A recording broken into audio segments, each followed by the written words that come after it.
hari yang terik, pada saat jam perkuliahan telah selesai, terlihat Adit, Berlin, Kalista, dan Ayi sedang berdiskusi mengenai tempat yang akan digunakan untuk kerja kelompok.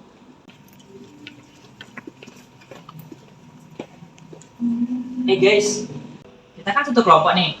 Kita mau kerja kelompok kapan kira-kira? Gimana kalau besok? Tapi untuk tempatnya aku belum tahu sih. Boleh. Gimana kalau kita kerja kelompok deket rektorat?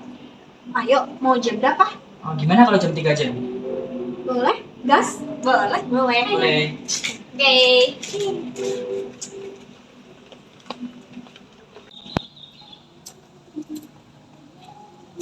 Di sebuah tempat yang telah disepakati, terlihat beberapa mahasiswa yang sedang melakukan kegiatannya masing-masing. Semangat mereka bergelora untuk menyelesaikan tugas kelompok yang menantang.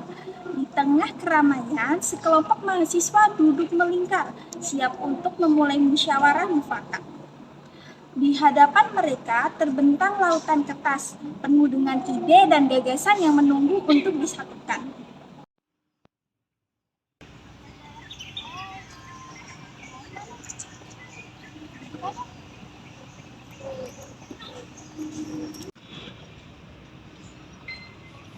Halo guys, selamat pagi.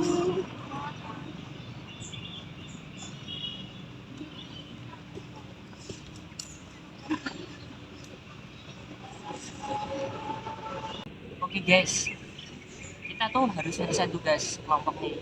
Kalian ada ide nggak? Menurutku kita harus ngangkat tentang isu lingkungan kayak pencemaran udara. Terus gimana cara kita nanggulanginya?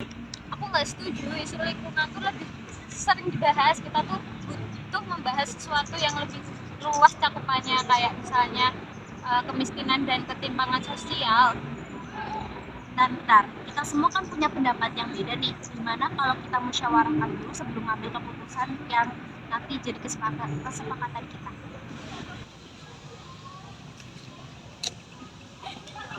Masing-masing mahasiswa memiliki pendapat dan ide yang berbeda-beda, seperti layaknya pelangi yang memantulkan spektrum warna yang beragam. Namun, mereka sadar bahwa perbedaan tersebut justru menjadi kekuatan mereka, asalkan mereka mampu bersatu dalam keberagaman melalui musyawarah yang bijak.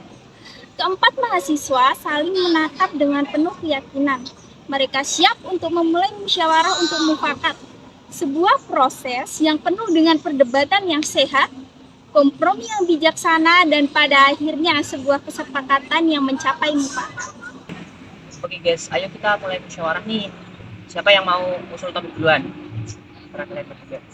Menurutku kita harus bahas masalah kemiskinan sama ketimpangan sosial karena itu kan masalah yang sangat penting dan harus segera diatasi. Kamu bercanda? Isu lingkungan hidup itu jauh lebih penting tahu. Bumi kita tuh lagi terancam sekarang dan kita tuh harus cari cara gimana sih cara nyelamatin bumi kita. Stop, kalian tuh salah besar. Krisis lingkungan itu justru disebabkan oleh kemiskinan dan ketimpangan sosial. Kalau kita aja nggak bisa ngatasin akar permasalahannya, kita juga nggak bakal bisa ngatasin krisis lingkungannya. Oke, kenapa kita nggak gabungin semua aja? Bahas tentang kemiskinan, ketimpangan sosial, sama kerusakan lingkungan. Ide bagus tuh, tapi aku khawatir deh. Ini nanti topiknya tuh terlalu luas. Kita tuh nggak akan bisa mendalaminya dengan baik nanti. Aku nggak setuju sih. Justru dengan topik yang luas, kita tuh bisa melihat berbagai masalah dari berbagai sudut pandang. Aku setuju sama Berlin. Ini masalah yang kompleks. Jadi kita emang harus melihatnya secara menyeluruh. Tapi gimana kalau kita tuh nggak bisa nyelesain tugas tepat waktu? Kita tuh harus realistis guys. Dengar teman-teman, kita semua kan punya pandangan yang berbeda nih.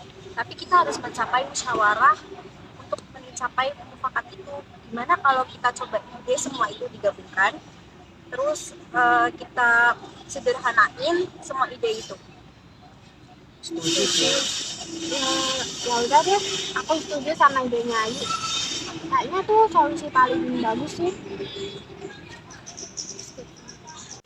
Adit mengajak teman-temannya Ayi, Berlin, dan Kalista untuk membahas tugas mereka tentang dampak kemiskinan dan ketimpangan sosial terhadap kerusakan lingkungan. Mereka sepakat untuk membagi tugas. Ayu fokus pada dampak kemiskinan, Berlin pada dampak ketimpangan sosial, dan Kalista mencari solusi.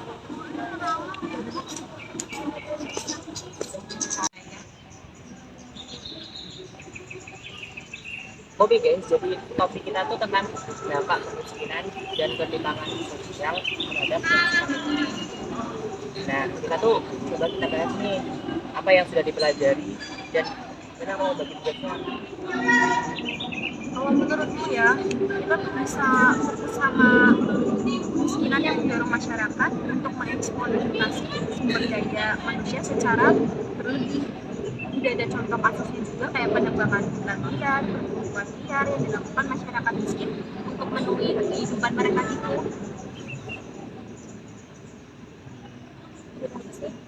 Aku juga tertarik sama kayak dulu sih kita tuh bahas tentang ketimpangan sosial itu tuh bisa mempengaruhi tentang pencemaran lingkungan. Kayak kita kan juga tuh kita tahu orang-orang kaya, terus orang-orang yang punya perusahaan besar itu sering lolos dari lingkungan.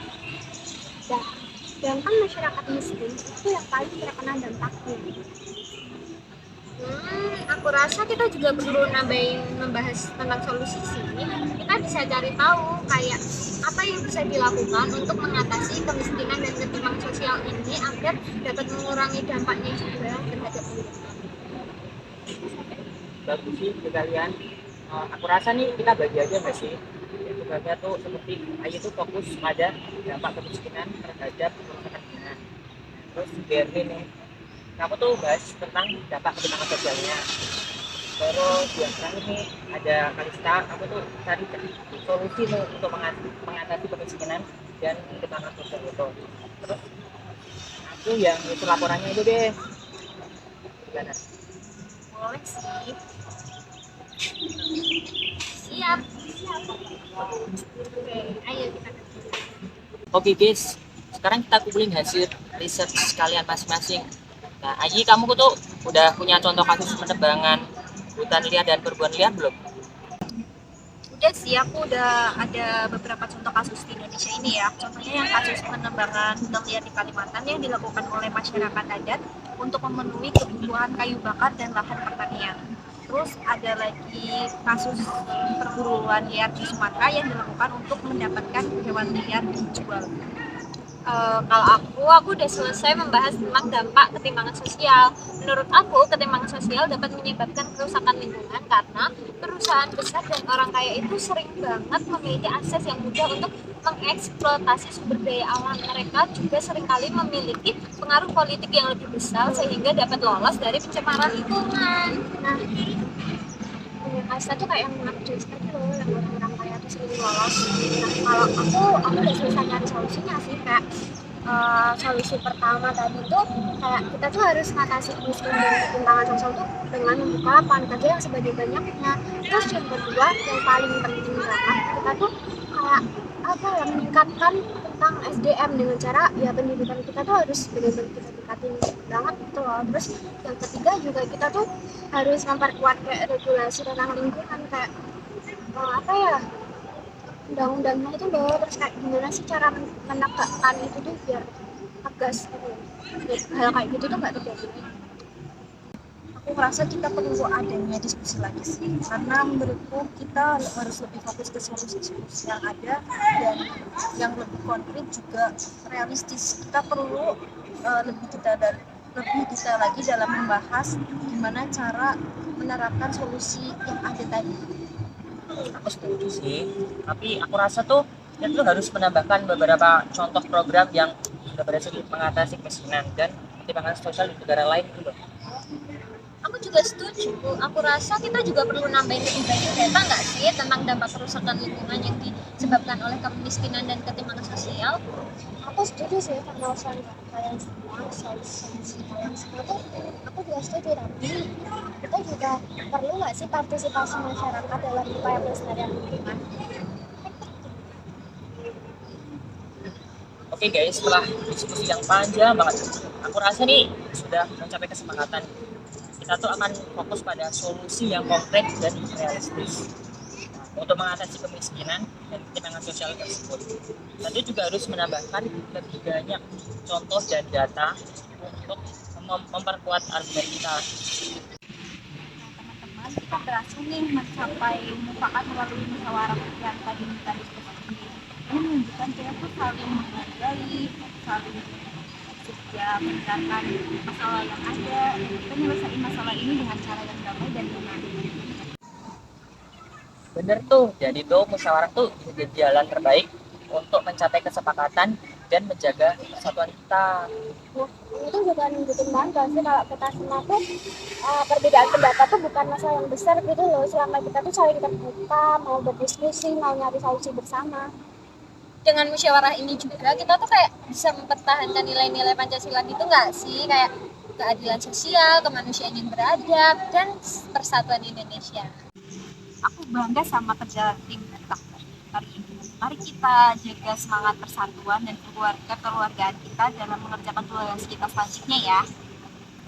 Setuju, semangat.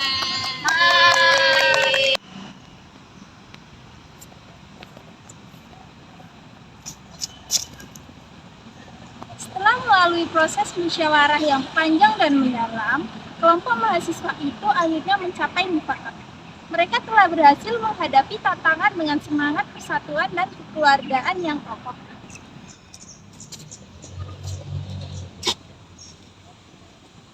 Perbedaan pendapat yang awalnya terlihat sebagai hambatan justru menjadi jembatan menuju pemahaman yang lebih luas dan solusi yang lebih komprehensif. Melalui musyawarah, mereka telah mempraktikkan nilai-nilai luhur Pancasila seperti keadilan sosial, kemanusiaan yang adil dan beradab, serta persatuan Indonesia.